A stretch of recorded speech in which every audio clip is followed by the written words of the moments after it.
Do you think the Vatican is just an open-air museum? Then how about an entire Roman city buried alive 1,500 years ago?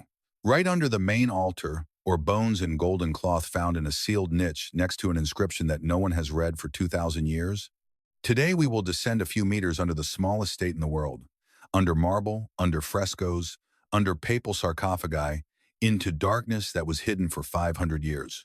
We will see a fresco where Christ looks like a pagan sun god, and learn how secret excavations were carried out literally under the noses of Nazi officers. And at the end, 85 kilometers of shelves, where a document that turned the history of an entire knightly order lay for 700 years. Ready to dig? We begin the descent. 44 hectares of estate that fits within a city park. Every year, 6 million tourists walk through street Peter's Square, crane their necks toward Michelangelo's dome, click cameras at Bernini's colonnade. Not one of them suspects that a few meters beneath their soles lies a paved Roman street 2,000 years old. Along this street are houses with doors, with frescoes, with names of people who have long turned to dust, but whose faces still gaze from the ceilings into the darkness. The Vatican stands on a cemetery and has always known it. 2,000 years ago, the territory of present-day Vatican was outside the city walls of Rome. The place was called Ager Vaticanus, Vatican Field. The soil is clayey, the water table high, malarial swamps in the lowlands useless for agriculture. But ideal for the dead, by Roman law, burial within the city walls was forbidden, and necropolises stretched along all the roads leading out of the city. The Vatican Hill became one of them, not just a burial ground with pits, but a multi-level city of the dead built over several centuries.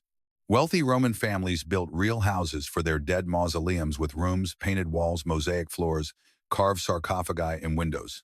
They stood tightly along the road like residential blocks, 22 buildings shoulder to shoulder. Pagans and early Christians, wall to wall, peacefully neighbored each other in death, as they rarely did in life. This was not a graveyard, it was a city. Each mausoleum had a door, through which relatives came to leave food and wine, because the Romans believed the dead starve, if not fed. It is here that, according to tradition, the Apostle Peter is buried, executed under Nero around 67 AD. He was crucified upside down at his own request, as he considered himself unworthy to die in the same way as Christ. The body was taken down from the cross and buried in the nearest cemetery on that very Vatican Hill.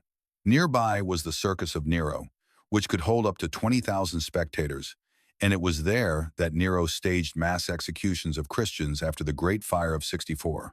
Some were crucified, others were torn by dogs, others were smeared with pitch and set on fire as living torches for night races. The obelisk standing now in the center of street, Peter's Square red granite 25 meters high, brought from Egypt before the Common Era. On those nights, it stood right inside the circus. It was there when the living torches burned and when Peter died on the cross. Later it was moved, but it remembers. It is the only witness to those events that still stands on the surface of the earth. 1 million people see it every day, but none of them know what it has seen.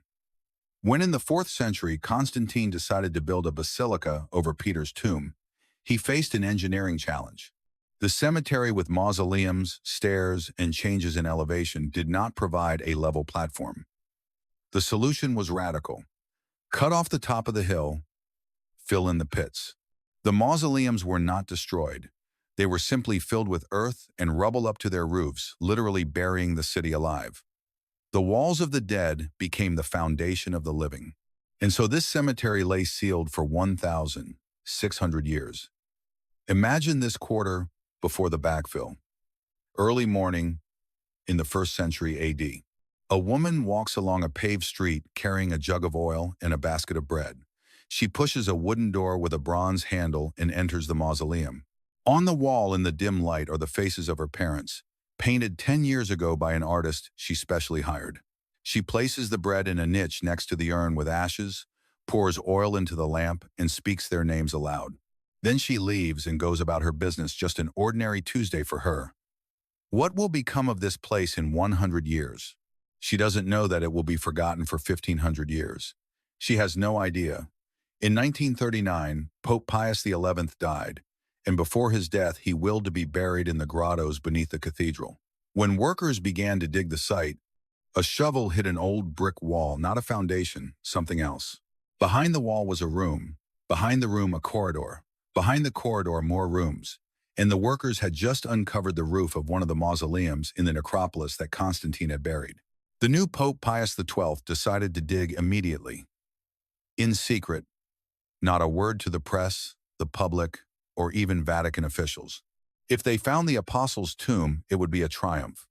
If they found something contradicting tradition, it would be a catastrophe. He was taking a risk, and he knew it. The excavations went on for 10 years, from 40 to 50, in cramped underground corridors lit by kerosene lamps and stifling air. Every step could cause a collapse. The workers were carefully selected and tight-lipped. The soil was removed at night. Outside, World War II raged. German troops entered Rome in 43, and several SS officers in civilian clothes appeared at the gates of the Vatican, asking about suspicious sounds under the cathedral. Pius XII received them personally, led them through the grottos, showed them the papal sarcophagi, marble slabs, and torches. "It's a restoration," he said. "Nothing interesting." It was a deliberate and necessary lie. The real excavations were going on 2 levels deeper. The workers were warned, if anyone appears from above, immediately extinguish the lamps and stay silent. In the dark, in the dust, with buckets of rubble, they waited for several hours until the officers left. Then they returned to work, and this repeated for several months. What would have become of the 2,000-year-old frescoes in the hands of people who had already looted half of Europe's museums? There will be no answer, because Pius XII did not let them learn the truth. What was revealed over those 10 years exceeded the boldest expectations. 22 mausoleums along an ancient street, each one unique. In one, frescoes with grapevines and birds, symbols of the afterlife. In another, a mosaic floor with dolphins, tritons, seahorses. In a third, a stucco ceiling with an image of Mercury, the guide of souls to the underworld, the walls covered in paintings, which, after 15 centuries in sealed darkness, survive better than paintings in some European museums. The dry air and lack of light prevented the pigments from fading even a shade. When archaeologists made the first hole in the wall and shone a flashlight beam inside, they saw a face painted 2,000 years ago, as vivid as if the paint had dried yesterday. A woman with a Roman matron's hairstyle, a man in a toga with an inscription. Gaius Valerius Hermes, a freedman, lived 62 years. A child with a toy dog, these faces gazed into darkness for 15 centuries without seeing a single living person. And now they see the light again. The excavation team called these moments not a discovery, but a meeting. And here the story takes an unexpected turn. In one of the mausoleums, a child's sarcophagus was found, inside the remains of a girl about 10 to 12 years old. On the lid was carved, "To the sweetest daughter who lived too short a life," next to her a small clay doll with movable arms and legs. For 2 millennia, it lay next to its owner in sealed darkness. When the archaeologists picked it up, the doll's arms moved. The joints still worked, according to the memories of the excavation participants, and it was the most emotional moment in all 10 years. Not an artifact, not a find a toy of a child who died 2 millennia ago, and whose name no one remembers, but the doll remembers. On a fresco in the same necropolis, an image that leaves art historians breathless. Christ on a heavenly chariot, not a bearded man with a halo, as medieval masters depicted him. He is a youth with golden rays around his head, driving horses across the sky, just like Apollo or Helios. Dating to the 3rd or 4th century AD, it is one of the earliest known depictions of Christ in world art, and it poses a pointed question. How did the first Christians conceive of their faith as a break from the pagan world or as a reinterpretation of it? The answer, apparently, is that by the 2nd or 4th century the Church began to deliberately distance itself from pagan parallels. Christ Helios too closely resembled Apollo, too closely resembled Mithra, the cult of the Persian sun god that was popular among Roman soldiers, precisely in the early centuries AD.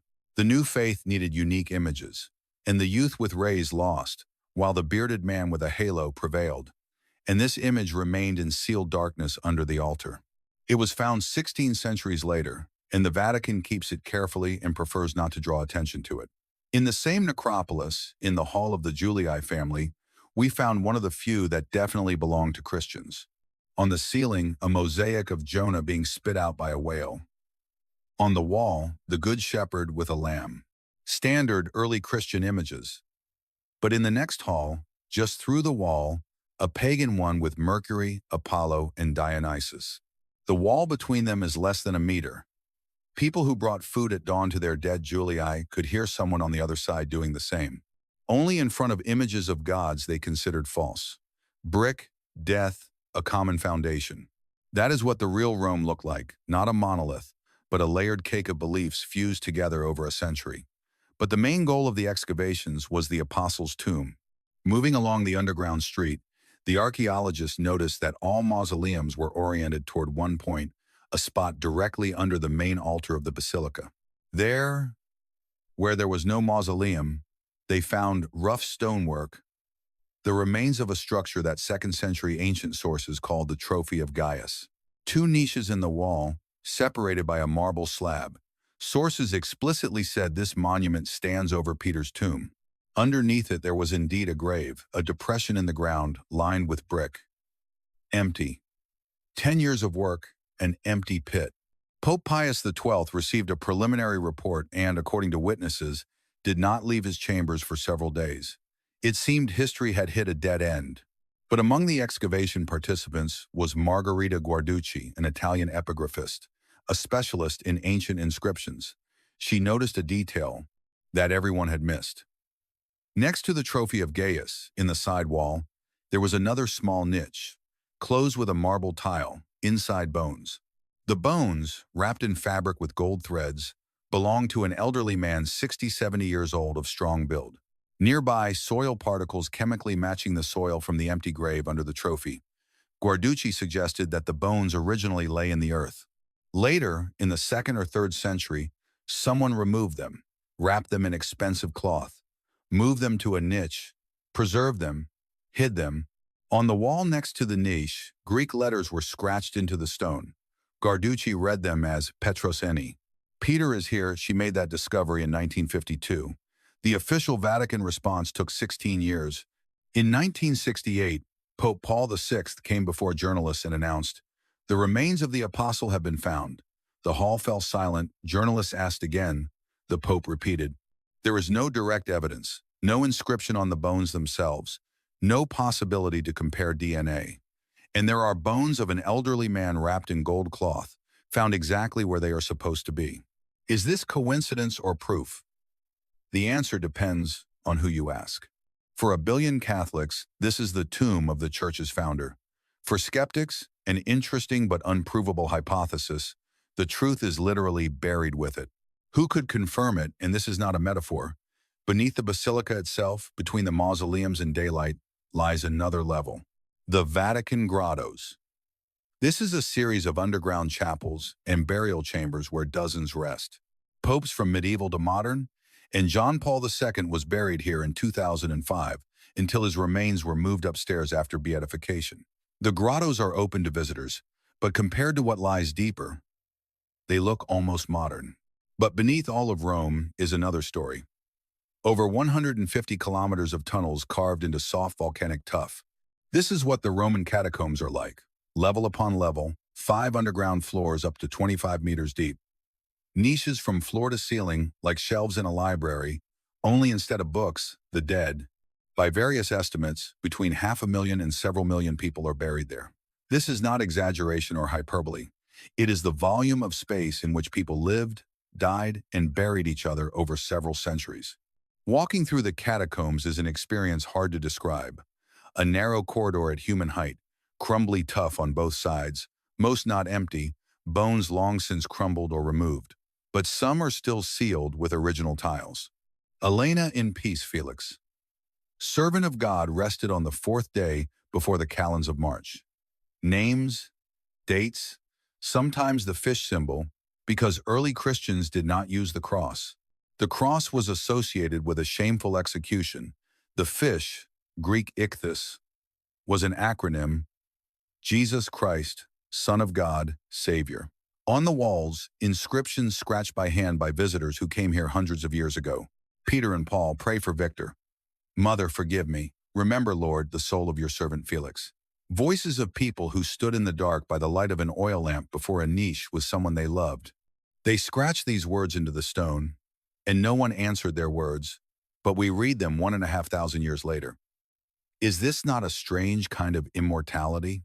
The picture is this. Early Christians enter the catacombs through an inconspicuous door in the hillside. No signs, no markers inside. A branched network of passages where a stranger would get lost within 10 minutes. Light only from oil lamps in the niches and from the wicks they carry with themselves. The smell of earth and wax, silence. They spoke in whispers not because they feared the dead, but because outside, the living were hunting them. These people gathered here, read texts that had not yet become the Bible, argued about the nature of the resurrection, while above their heads, soldiers patrolled the streets. The catacombs were used not only for burials.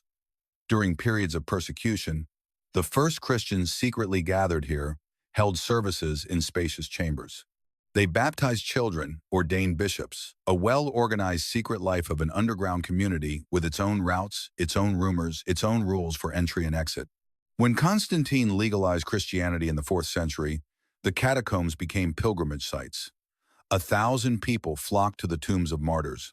In the walls, here and there, small recesses are carved out tables. Pilgrims left food on them for a memorial feast next to the saint's grave. The same traditions that pagans brought to the Vatican Hill even before Christ, just changed the addressees. People do not change. Only the names of those to whom they bring bread in the darkness change. But what if all this is no longer the darkest place in the Vatican, but the 5 levels of the underground Vatican, the necropolis, the grottos, the catacombs, the bones of Peter, the fresco of Helios, all of this pales before the last secret, the one spoken about most quietly. The Vatican Apostolic Archive, 85 kilometers of shelves. This is the distance from Rome to Naples, lined with folders from floor to ceiling, documents from the 7th century to the present day, correspondence between popes and kings, emperors, dictators of the 20th century, Inquisition protocols, personal letters of the condemned, submitted appeals, sentences. Records of Galileo's trial, the man who was forced to recant that the earth revolves around the sun. Henry VIII's letter requesting a divorce from Catherine of Aragon. The refusal, which triggered the reformation of an entire country and tore England away from Rome. A letter from Marie Antoinette from prison a few days before the guillotine. The bull of Pope Leo X in 1520 threatening to excommunicate Martin Luther. A document that effectively split Western Christianity in two. A letter from Michelangelo complaining that he was not paid for his work in the Sistine Chapel, and he was forced to borrow money for paint from neighbors. A history written by people we know from textbooks, stored in a basement where almost no one is allowed. But the most stunning document was found here only in 2001 among 1 million folders, the Chinon parchment, a record of a secret papal investigation from the 14th century. In it, the following. Pope Clement V actually exonerated the Templars, declared them innocent of heresy, but then succumbed to the pressure of the French king Philip IV, and gave consent for the destruction of the Order of Knights. They were tortured, burned, hanged in March 1314 inches Paris.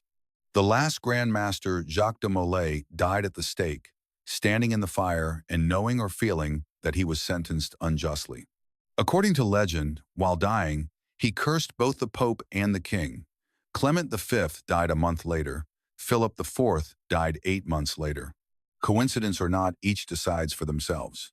But here is what is definitely not a coincidence. The document exonerating de Molay lay a few kilometers from the site of his execution in the Vatican basement for 700 years. The history of the Templars all this time was considered the history of heretics and criminals, but the truth was here, behind a closed door at the 85th kilometer of shelves. Imagine you are a researcher who has gained access to the archive. You are escorted along a long corridor, given white gloves, and told the folder number, just one. You cannot ask for the next one, cannot photograph everything. There is an employee nearby who watches. On the shelves around you are 1 million pages, letters of Cesare Borgia, reports of papal nuncios from Nazi Germany, transcripts of negotiations with Mussolini. All this paper is a meter away from you, but you will open only what is allowed. The rest will wait another 100 years or forever. Access to the archive is strictly limited. A researcher must submit an application, justify the scientific purpose, obtain permission, and even then will receive only what they requested, not a step further. Some sections are completely closed, in particular documents from the last 75 years. No one knows what is in them except the Pope and a few trusted individuals. In 2019, the Vatican officially renamed the archive from secret to apostolic to dispel conspiracy theories, but the mystery did not go away. Because it is not in the name, it is in the fact that 85 kilometers of shelves are only what is known. How many more boxes behind closed doors? No one specifies.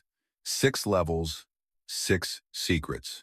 The obelisk in the square that witnessed Nero's execution, the filled-in necropolis with 22 mausoleums under the altar, a doll with working joints next to a child's bones, a fresco on which Christ is Helios, an empty grave and bones and golden cloth down below nearby, parchment that for 700 years held the justification of people burned for the Vatican's lies. The Vatican is the smallest state in the world, 44 hectares, but it goes deeper underground than any other.